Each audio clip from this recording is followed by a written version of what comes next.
पाकिस्तान और अफ़गानिस्तान का बॉर्डर बंद होने की वजह से काफ़ी ज़्यादा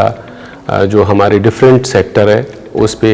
वो इफ़ेक्ट हो चुके हैं। जैसे आप एग्रीकल्चर को देखें तो पाकिस्तान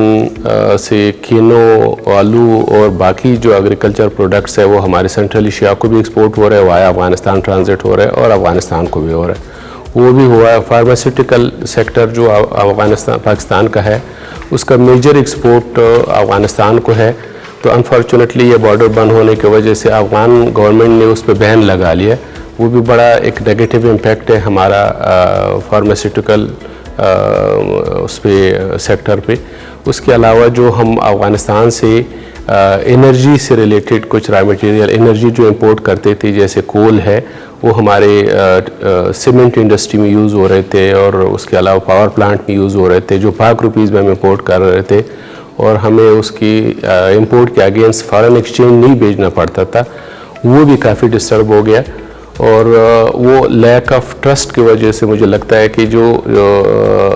ये बॉर्डर बंद होने की वजह से जो हमारे बिज़नेस कम्युनिटी और इन्वेस्टर जो इस बायलैटरल ट्रेड में इन्वॉल्व थे उन्होंने अपने बिजनेसेस को शिफ्ट कर दिया। मोस्टली लोग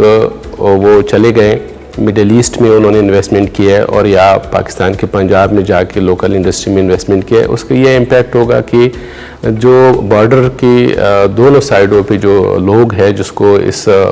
बायलैटरल ट्रेड और ट्रांजिट ट्रेड से रोज़गार मिल रहा था वो रोज़गार लोगों का बंद हो गया क्योंकि ये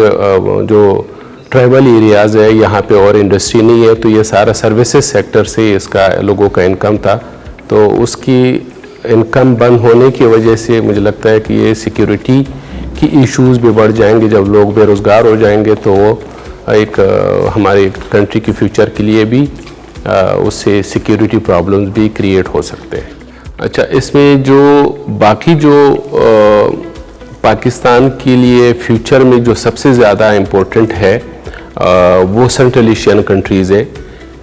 सेंट्रल एशिया के लिए पाकिस्तान, क्योंकि सेंट्रल एशियन कंट्री जो है वो पूरा वो रीजन है जिससे पाकिस्तान रॉ मटेरियल बड़ी कम रेट पे ले सकता है और एनर्जी भी बड़ी कम रेटों पे इंपोर्ट कर सकता है। अगर ये ट्रस्ट दोबारा बहाल हो जाता है और बिज़नेस शुरू हो जाता है तो इससे एक तो जो टापी है पाकिस्तान अफ़गानिस्तान जो गैस पाइपलाइन प्रोजेक्ट है उससे पाकिस्तान अगर वो इम्प्लीमेंट हो जाता है और पाकिस्तान की इंडस्ट्री को सस्ती एनर्जी मिल जाती है, कम रेटों पे गैस मिल जाता है तो उससे पाकिस्तान की जो मौजूदा गैस की कैपेसिटी है उसमें 70% इजाफा होगा जो ये बहुत ज़्यादा बेनिफिशियल होगा पाकिस्तान की इंडस्ट्री के लिए, स्पेशली एनर्जी में। और दूसरा ये है कि जो कासा 1000 प्रोजेक्ट है वो भी ये अफ़गानिस्तान और पाकिस्तान वाया अफ़गानिस्तान ही इलेक्ट्रिसिटी जो 1000 मेगावाट का एक ट्रायल प्रोजेक्ट है वो जो पाकिस्तान को आना है उससे भी पाकिस्तान को सेंट्रल एशिया से सस्ती और कम रेट पे एनर्जी मिल जाएगी। वो भी बहुत बड़ा एक बेनिफिट होगा। लेकिन ये सारी चीज़ों के लिए सबसे इम्पोर्टेंट ये है कि जो दोनों कंट्रीज़ के बीच में जो लैक ऑफ ट्रस्ट है उसको ख़त्म करना होगा और फ्यूचर के लिए बिज़नेस कम्युनिटी को और जो लोग इस खिते में बिज़नेस करते हैं जो बायलैटरल ट्रेड और ट्रांजिट ट्रेड में इन्वॉल्व है उसको ऐसी श्योरिटीज़ देनी होगी कि दोबारा किसी भी वजह से, चाहे वो पॉलिटिकल रीज़न हो या सिक्योरिटी रीज़न हो, उसकी वजह से बॉर्डर का क्लोजर ना हो।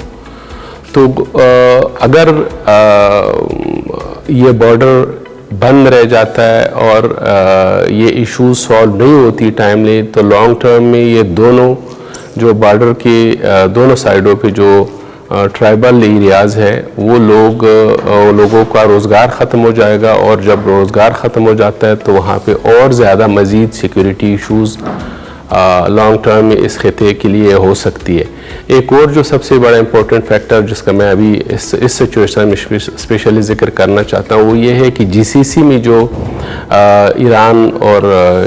इज़राइल और यूएस वॉर की वजह से जो एनर्जी इंफ्रास्ट्रक्चर डैमेज हो चुका हुआ उसको दोबारा